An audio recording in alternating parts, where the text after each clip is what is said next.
The fortune of war has turned its back upon the Axis. For the first time, Germany's soldiers have suffered massive and crushing defeats.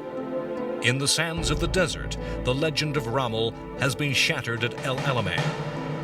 In the smashed and tortured rubble of Stalingrad, the Sixth Army's surrender has destroyed the myth of the irresistible blitzkrieg. A disaster at Dieppe and a success in North Africa teach hard-learned lessons as the Allies develop the skills of amphibious warfare that will bring liberation to Europe. In the Pacific, U.S. forces capitalize on the victory of Midway, rolling back the Japanese at Guadalcanal. Following El Alamein, Winston Churchill spoke of the end of the beginning for the Axis. The coming days and months would be the beginning of the end.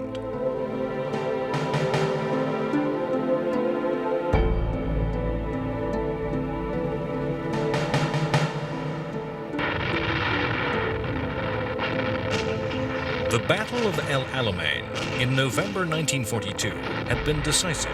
The Afrika Korps had been forced into retreat. British General Montgomery's pursuit of the German forces had been so well organized that every time in this retreat across western Egypt and then Libya that Rommel had turned and attempted to make a stand, he had been defeated and sent on the retreat again. For the last time, the war would sweep back across Libya, across the desert over which fighting had raged back and forth for the previous 2 years. Early in 1943, the Afrika Korps had been forced to withdraw from the Italian colony of Libya. British troops entered at Tripoli, the capital of the territory. They had expected to fight, but found the city deserted, the Axis forces having withdrawn. In the face of pursuit, the Afrika Korps and its Italian allies had withdrawn into the neighboring territory of Tunisia. The fighting in the desert of Libya now began to merge with the campaigns fought by the Axis against the Anglo-American forces which had landed in Algeria and Morocco in Operation Torch. The forces were mostly American and under the command of Dwight Eisenhower. Through late 1942, these armies had advanced along the coast of Algeria towards Tunisia. The aim of the Allies was to capture the coastal ports and cut the Axis forces' lines of supply and retreat, to cut the Axis forces in two, preventing Rommel from joining up with the other Axis forces. In February, it was the turn of the Americans to encounter the genius of Rommel, when at the Battle of Kasserine he struck, as usual taking his enemy by surprise. Rommel's tanks operated in terrain dismissed as difficult to armor. The German attack caught the Americans unprepared and struck at a position that could have led to a decisive defeat of the Allied forces. Italy, though, demanded caution from Rommel and prevented him from exploiting his victory. The battle was not decisive in any way, but deflated the confidence of the American forces. Time and time again, in the latter years of the war, all the genius and all the determination was to be of no avail to the Axis. In early spring of 1943, after Kasserine was not exploited and the German and Italian forces were worn down, the Allied forces were showing the coordination of air, land, and sea forces that was to characterize later operations. The Desert Air Force of the RAF was increasingly effective. The Royal Navy had imposed a tight sea blockade around the Tunisian ports. The Axis forces were growing increasingly short of supplies and ammunition. Slowly, the Axis forces were pushed into a smaller and smaller pocket. In early May, the two German panzer armies in Tunisia collapsed against concentrated American attacks from the west and from the British in the south. The last Germans surrendered on May 13th. Rommel had been ordered to Germany, a sick man. 238,000 Axis forces became prisoners.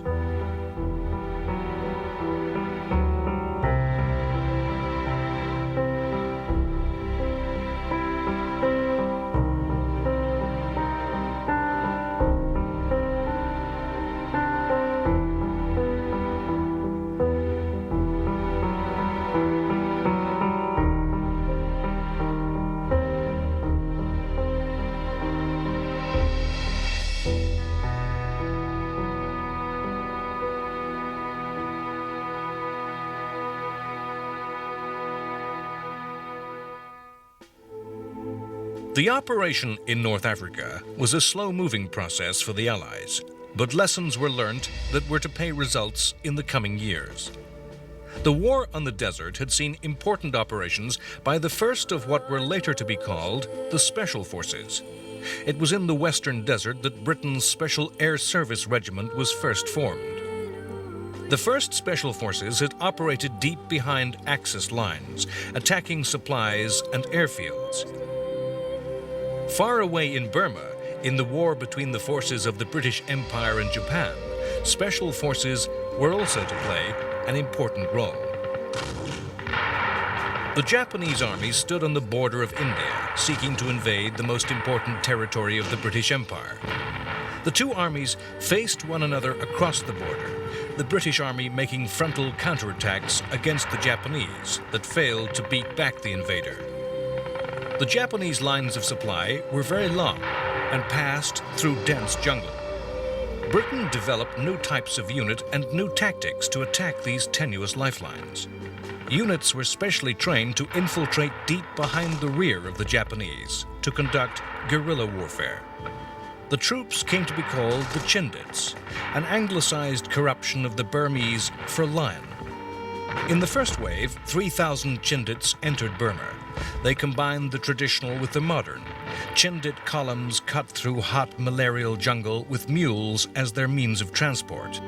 Supplies were entirely by air, enabling the Chindits to have complete independence. The men who became Chindits were special soldiers who had to endure great hardship. Their way of fighting was reminiscent of guerrilla freedom fighters. The stresses of climate and disease broke men easily. The wounded frequently had to be left alone in the forests for later rescue.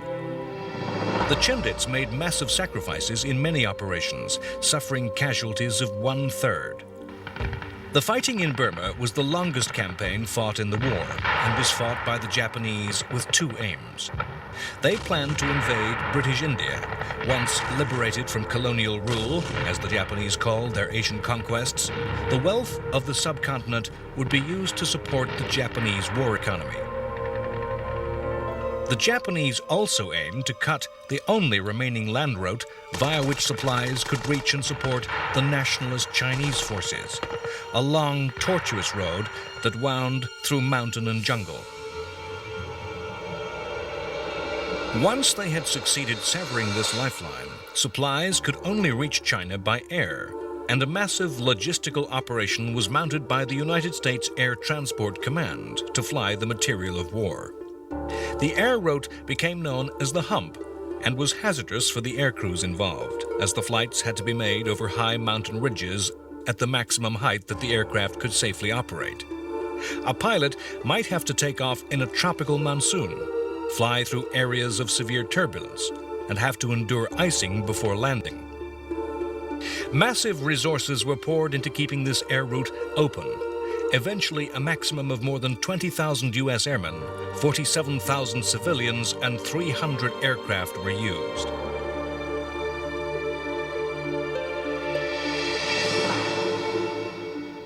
Britain and America saw the campaign differently.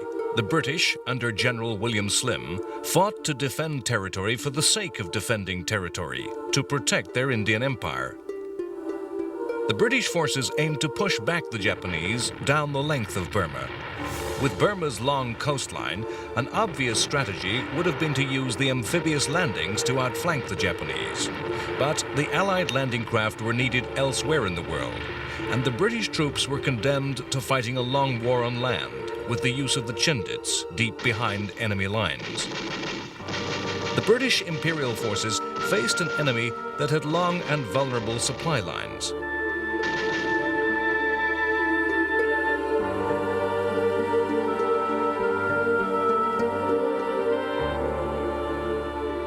To supply their forces that stood on the border of India, the Japanese constructed the infamous Burma Railway.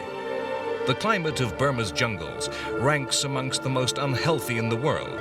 The soldiers, fighting on full rations, suffered badly from disease. Japanese contempt for both the surrendered prisoner and of other Asian peoples meant that the 61,000 Allied prisoners of war and the forced native laborers that built the railway were forced to work under conditions of slavery and made to live on a starvation diet. Those Allied soldiers fighting the Japanese little knew of the suffering endured a few hundred miles away. 12,000 prisoners and 90,000 native laborers died. The story of the Burma campaign and the railway, in both fiction and history, is infamous.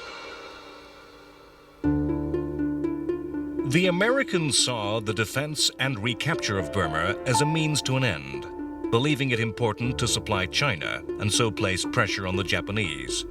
That would draw Imperial Japanese forces away from the Pacific and perhaps to eventually use China as a base to carry the war to the Japanese home islands. Under the leadership of U.S. General Stilwell, American troops operated in northern Burma and southern China alongside American-trained Chinese forces. Their goal was the creation of a new land route, a road and oil pipeline between India and southern China. The Americans established air bases in southern China, which were used to attack the Japanese forces in China and to attack the sea lanes through which Japan supplied its forces in the southeastern Pacific.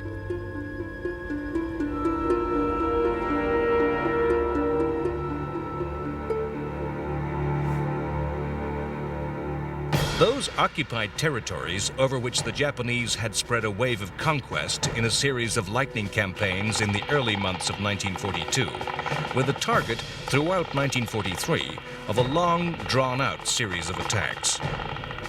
Attacks by Allied forces aimed to roll back the Japanese, island by island, archipelago by archipelago. The goal of the Allies was to shrink the perimeter of the vast area under Japanese domination in order that the Japanese home islands be brought under the range of strategic bomber attack.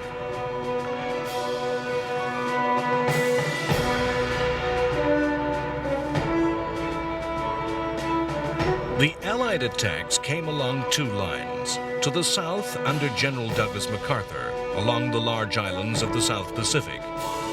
As the forces island hopped, air bases were established, which would control areas of the Pacific.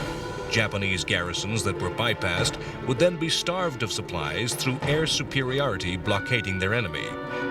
The Japanese understood the Allied strategy, and although incapable of offensive action, they took every opportunity to fortify and reinforce the islands they held. In March 1943, at the Battle of the Bismarck Sea, the United States Air Force destroyed an entire Japanese Army division at sea, catching the transport ships and their escorts unawares with a surprise low-altitude attack.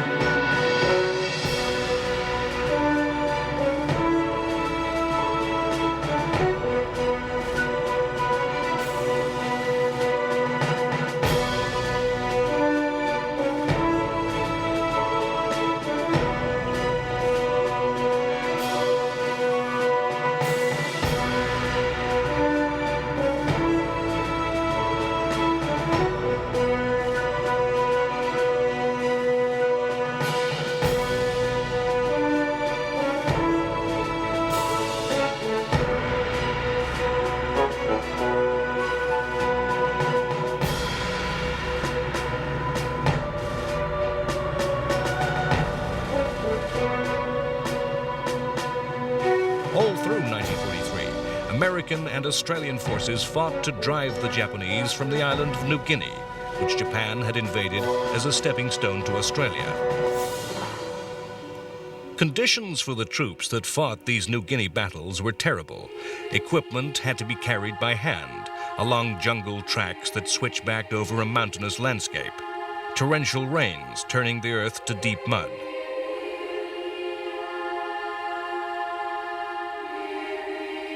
Supplies were brought in by air or portage from New Guinean natives who fiercely opposed the Japanese invaders. The shortage of food was a constant problem for both sides. Japanese units resorted to cannibalism of their own and of prisoners to survive. But by far the greatest killer in New Guinea was malaria, which, compounded with starvation, claimed thousands of victims in both armies. Much of the fighting was fought along the trails, which cut through the jungle. Both sides saw the possession of the forest pathways as a key to holding the island. Soldiers lived in constant fear of ambush from the dense foliage that surrounded them. To stray from the trails into the forest was to risk becoming hopelessly lost. In August 1943, the deadlock was broken when Allied air forces were able to surprise the Japanese aircraft on the ground and destroy Japanese air power in New Guinea.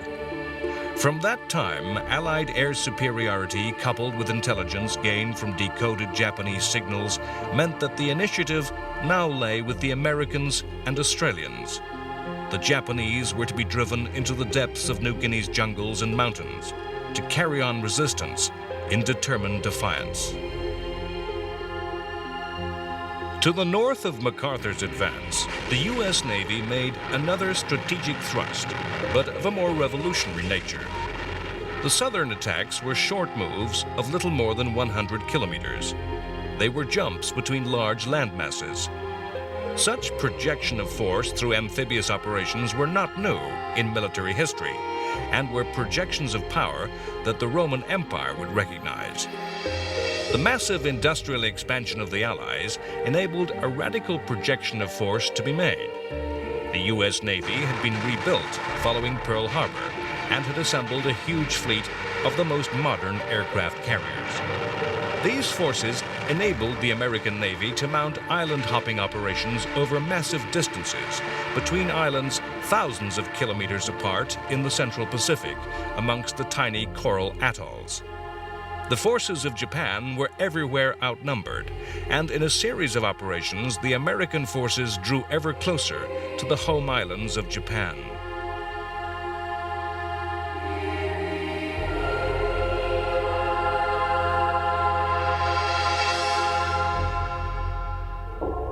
The spring of 1943 saw the Battle of the Atlantic reach its climax.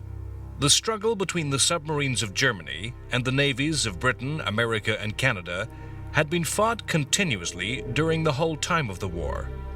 It was fought to greater and lesser intensity, with the advantage moving back and forth as the technology, tactics, and numerical strength available to both sides changed. The German aim was to strangle and destroy the lifeline of maritime trade upon which the Allied war effort depended. Convoys of merchant ships sailed the ocean under threat of constant attack. The German U-boat crews knew their task to be the most dangerous of any serviceman. The Battle of the Atlantic is at first understanding a straightforward struggle of numbers, an algebraic equation of war, the result, the product of many factors. The volume of supplies needed to cross the Atlantic, the extent to which the British people could tighten their belts, the rates at which merchant ships and their warship escorts could be sunk, the numbers in which U-boats could be destroyed, the speed with which the shipyards of the Allies and the Axis could replace the losses. The spring of 1943 had seen the equation become ever more complex. Now it would be truly seen that the soldier fighting in the snows of Russia and the sands of the desert were one with the sailor and submariner, fighting the same fight. With British and American forces now on the offensive in North Africa and the Pacific, and indirectly supporting Russian war effort, it was the turn of the Allies to be stretched. The landing in North Africa needed support and convoys. There was more shipping at sea, and escorts had to be spread thinner.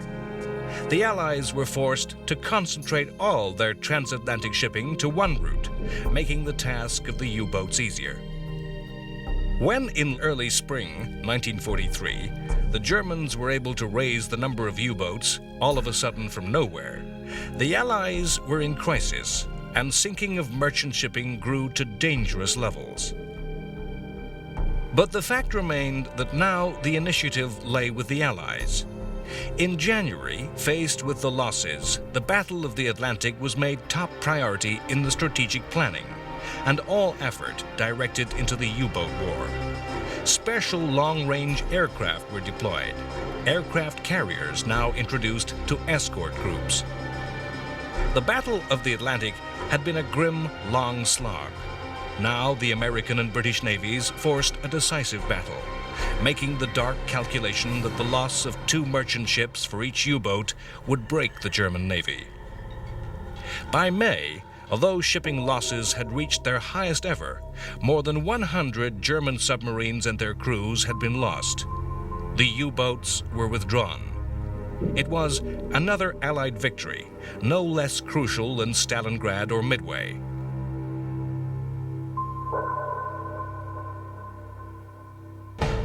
The struggle at sea was part of the war of resources and production, the struggle between the economies, between the factories of the Axis and the Allies.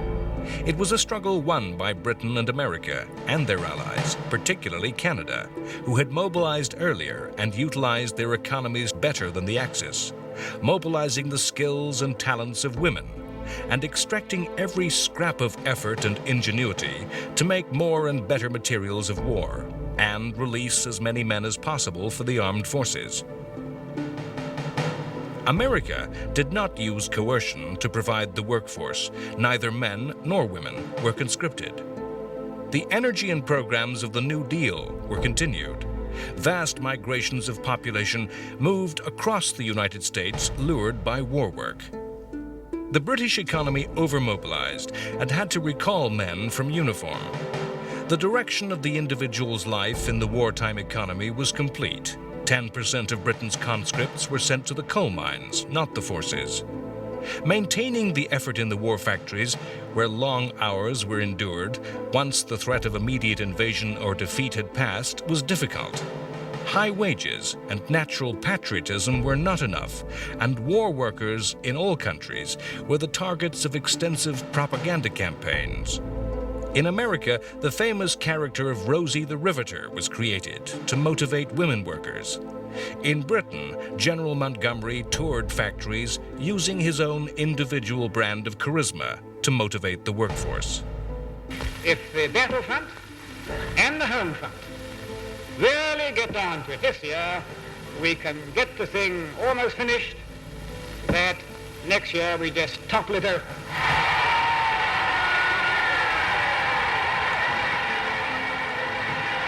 It is to buy into the mythology of World War II to assume that the factories were full of happy and contented workers. There were strikes in mines and factories of Britain, despite their illegality.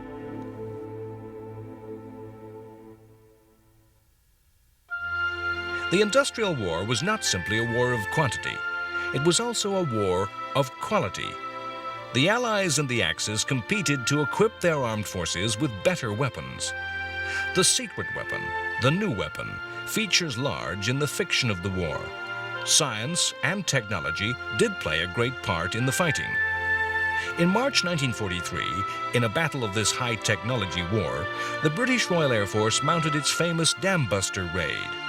Using a revolutionary bomb that bounced on the surface of water, the RAF attacked the 3 dams in Germany's industrial region. The attack required great bravery and skill of the pilots to fly a big, high-altitude strategic bomber, the Lancaster, at low level. History merges with myth in the Dam Buster story.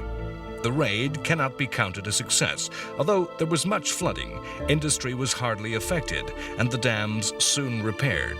The secret weapon, the bouncing bomb, was never used again.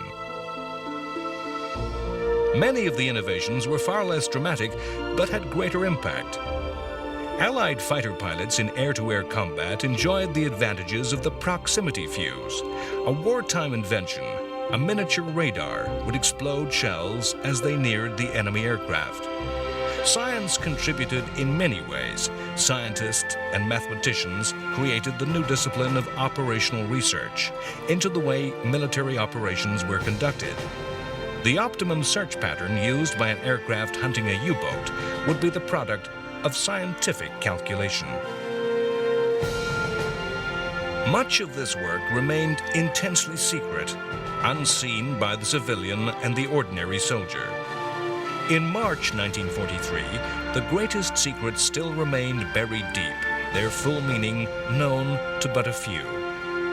The war of technology, though, was not one-sided. Germany had its own scientists, and in the months to come, Britain would feel the impact of Nazi secret weapons. The Dam Buster raid was an exception to the RAF's usual tactics, and using the Lancaster throughout 1943, the intensity of the British Air Force's nighttime attacks grew ever greater. The British planes flew high at night and used area bombing. Their targets were not individual buildings or places, but entire cities or towns. Effectively, the bombs were aimed at the civilian population. In late July 1943, more than 3,000 RAF bombers attacked the city of Hamburg and caused the first man-made firestorm. The intensity of bombing, plus natural weather conditions, caused thousands of small fires to merge into one giant inferno. A huge fireball sat upon the city. It sucked in air at such speed that hurricane-force winds were created, and temperatures raised to at least 800 degrees Celsius across an area of 22 square kilometers. 45,000 people were incinerated or simply asphyxiated in this one single attack. To place these deaths in a grim context, in the whole 6 years of war, German attacks on Britain killed just over 60,000 civilians.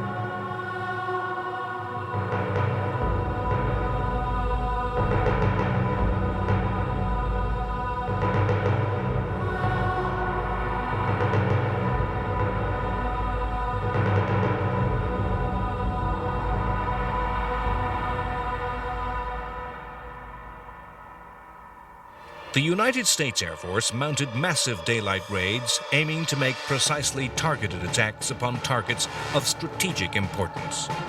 The U.S. Air Force had practiced these surgical strikes against French targets. In these attacks, they operated under the cover of friendly fighters. In spring 1943, the U.S. AAF left its escorts behind and attacked targets deep in Germany. The crews of both American and British bombers needed courage. There were few more dangerous jobs in any regular armed forces. Nearly half of the young men who flew these missions never came home. German air defenses became ever more efficient with radar-guided anti-aircraft fire. The Luftwaffe perfected night fighter tactics, and the German fighters were as deadly to unescorted bombers in daylight as had the Spitfires and Hurricanes of the RAF been in the Battle of Britain. The losses of the attacking aircraft were extremely high. When, in the autumn of 1943, the RAF began to attack Berlin, over a period of 5 months, it lost more than half its total strength, attacking just that one city. Losses on the American side were equally as bad, and in the end, the bombers had to be withdrawn.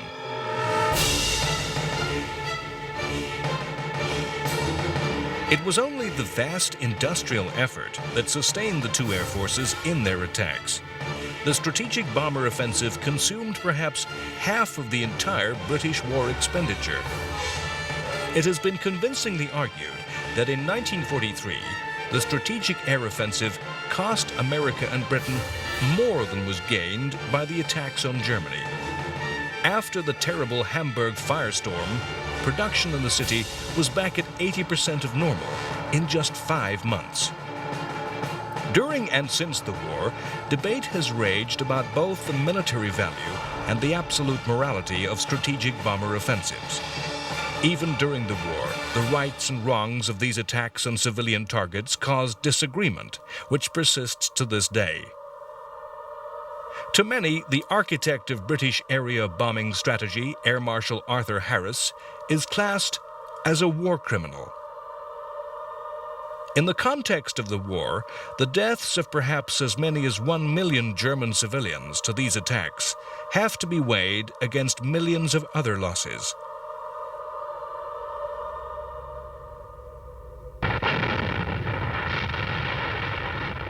Germany's major effort in the war was focused in the east. The defeat at Stalingrad in January 1943 had left Hitler shaken and fearful of decision, and had left the Soviet forces temporarily exhausted. Russian offensives to follow up the Stalingrad success failed and were thrown back easily by the Germans. The German command knew that if victory were ever to be won, an offensive must be quickly mounted before new Soviet reinforcements could be brought to bear. A plan was devised to attack and destroy the Soviet forces at Kursk, where a large salient protruded from the line dividing the two armies. This would be Germany's last chance to win the war in the east. The Soviets, realizing attack was imminent, poured resources into the area, creating massive defenses. Huge numbers of Russian artillery sat in prepared positions. On July 5th, 1943, the Germans attacked. The Battle of Kursk remains the largest tank battle in history. 4,000 Russian tanks met 3,000 German machines. For 10 days, a battle, the like of which none had seen before, raged. The tanks engaged in a near continuous melee, individual tank versus individual tank. The Germans nearly won, but their losses were too great. Nazi strength was exhausted. The German tank strength was cut to less than a quarter. The last offensive ended in failure, with the destruction of the entire German reserve tank force. After Kursk, the German forces could never again take the initiative. The losses were so great, they could never again be made up.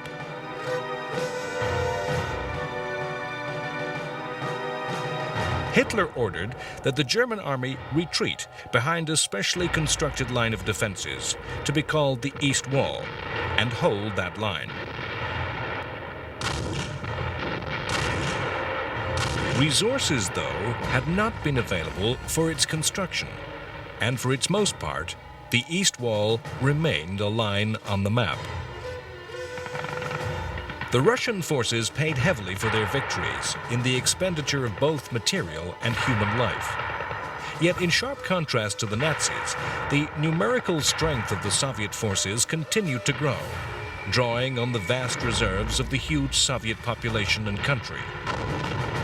Following the summer, the Soviet army paused to regroup and plan for an offensive in the winter under conditions that naturally favored the Russian soldier. As the first frosts of the winter fell in October and November, the Russian army began attacks across the whole length of the front. The initiative lay with the Soviets. Their vast material advantage over the Germans enabled the Red Army to strike where it desired, where the Nazi enemy's strength was at its weakest. In the coming months, the Russian army would deal alternating blows as a boxer throwing punches to the left and then the right, constantly hammering the opponent into retreat. The German army fought a determined defensive battle, obeying Hitler's command, stoutly refusing to give ground. Through this strategy, German unit after German unit became caught in dangerous positions, exposed to attack on three sides, in terrain that offered no easy way out, or even actually surrounded in vast pockets of men and arms.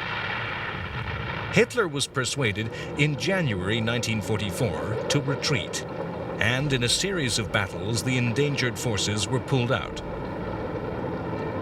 In the north of Russia, the narrow corridor of territory which had connected the besieged city of Leningrad was widened, and the blockade of the city finally lifted with German forces driven back. By early 1944, the Soviet Union had recaptured strategically important regions of the Ukraine.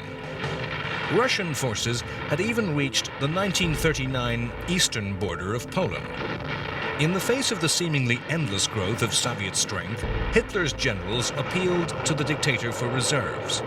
They were told that invasion was imminent in France, and no strength could be spared.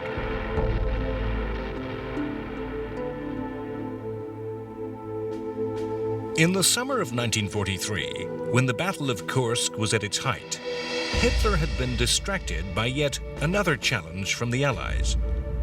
On July 10th, the American forces under George S. Patton and British troops commanded by Bernard Montgomery landed in Sicily.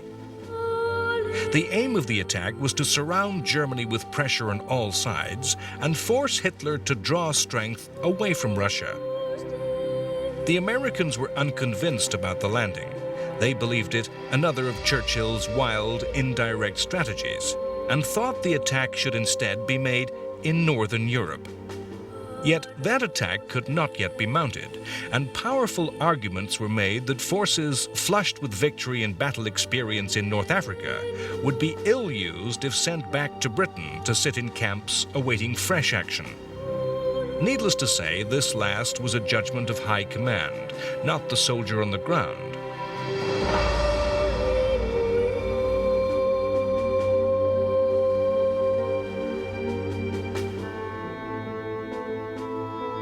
The invasion of Sicily was to a pattern repeated in the latter years of the war.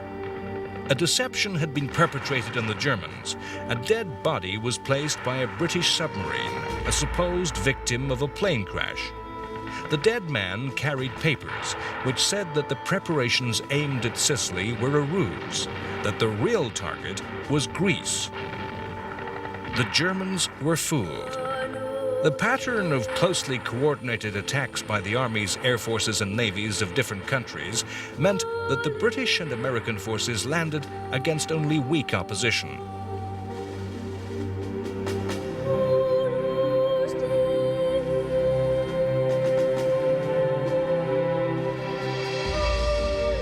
The terrain of Italy was easily defended and made the use of armor difficult. The Italian forces fought weakly and half-heartedly, but German forces made stiff resistance.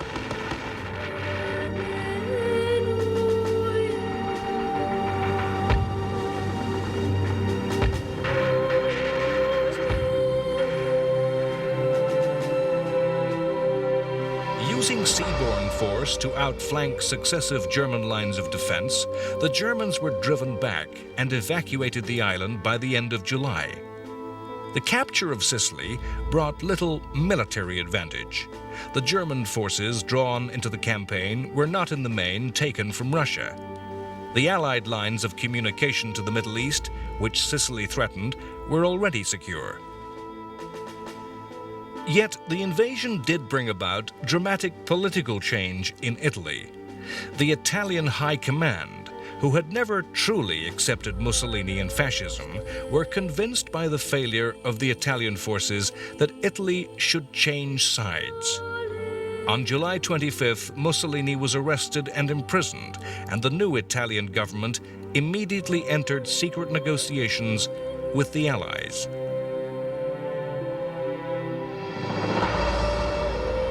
In early September, British forces landed at Calabria, in the toe of Italy. A few days later, on September 8th, the Italian government surrendered. The Germans had anticipated this, and the Axis ally rapidly became an Axis-occupied country. The next day, a combined British and American force landed at Salerno, south of Naples. The aim of the two landings was to capture southern Italy in a giant pincer movement. The experience of the two halves to this operation stand in sharp contrast. The southern landing went unopposed and scarcely can be called an invasion. In the north, disaster threatened. The beaches were overlooked by high ground on all sides. Extremely well-organized German counterattacks held the first troops on the landing grounds, while powerful reinforcements were hurried to the battle. The German forces were built up quicker than those of the Allies. The airfields that the Allies captured and intended to use for reinforcements were kept under fire by the Germans. New weapons, the earliest guided missiles, were used by the Nazis to attack warships supporting the invaders. Within days, the Americans and British were in a desperate position. and plans were being made for evacuation. To save the situation, U.S. paratroopers were dropped onto the beachhead. Naval warships hurried extra troops from Egypt. Extra battleships of the Royal Navy were brought to bear, and the British RAF in the Mediterranean abandoned strategic bombing and brought its heavy bombers to bear in tactical ground support. Eventually, the other half of the Allied forces coming from the south joined up, and simple weight of numbers made the German forces withdraw to form a new defensive position to the north. While the fighting at Salerno was at its height, German special forces made a daring raid and rescued Mussolini from his captivity. The Italian dictator was installed by the Germans as the dictator of a tiny fascist puppet state in the north of Italy.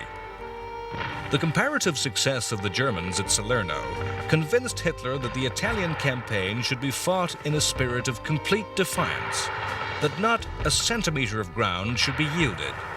The campaign was to become a long drag of attrition, to be fought up the entire length of the Italian peninsula. The Allied armies were forced to make frontal assault after frontal assault against prepared German positions. Wider demands on Allied resources meant that the British and American armies were matched numerically by the Germans. Only in air power did the Allies have an advantage. The German troops were of the highest quality. Their defensive positions dug in place in steep rocky hillsides were not easy targets for the air forces. The Germans had only to defend. Shortages of fuel did not affect troops which had no need to maneuver. The Italian campaign saw the greatest involvement in World War II by South American forces. Brazil had declared war upon Germany in response to the intense provocation of repeated U-boat attacks upon Brazilian shipping. 25,000 Brazilian troops took part in the fighting in Italy. The fighting in Italy has been described as that part of World War II which most came to resemble the First World War, where attackers were forced to make assault after assault against fixed lines of defenders, with vast expenditure of life for tiny gains of territory. If there was a battle that was the equivalent of the Western Front, it is the Battle of Monte Cassino. The German army held a tall hill, atop which sat a medieval monastery. The hill dominated the entire line separating the armies. It was a position that controlled the whole front. No progress could be made unless the Allies took the hill that the Germans had made into a fortress. Between January and May 1944, a series of battles were fought to take Cassino. Ever heavier bombardments were piled upon the town and hill that created ruins that made the defenders' task even easier. A succession of commanders poured more and more troops in a succession of attacks that appeared to grow increasingly fruitless. Bad weather compounded the difficulties of the attackers. Soldiers who had fought in both battles said the terrain resembled that of the Battle of the Somme. To the north of Cassino, the Allies made an attempt to break this deadlock. At Anzio, on the coast, another combined amphibious landing was made. It would threaten the Germans at Cassino. It could threaten to attack Rome and capture the Italian capital. This attack, too, became bogged down against determined German attacks that were both well-planned and skillfully improvised by some of Germany's better troops. The Germans forced the Allies to reverse their strategy. Attacks had to be redoubled upon Cassino to relieve the pressure at Anzio. The spring of 1944 saw a dramatic change in the war in the air. In response to the heavy losses inflicted by the fighters of the Luftwaffe, the United States Army Air Force brought a new weapon into play, the P-51 Mustang long-range fighter. The British Royal Air Force held that any fighter capable of making the mission deep into Germany alongside the bombers would not in effect be a fighter. The weight of fuel such a craft would have to carry would make it impossible to obtain a performance to match that of Germany's excellent fighters.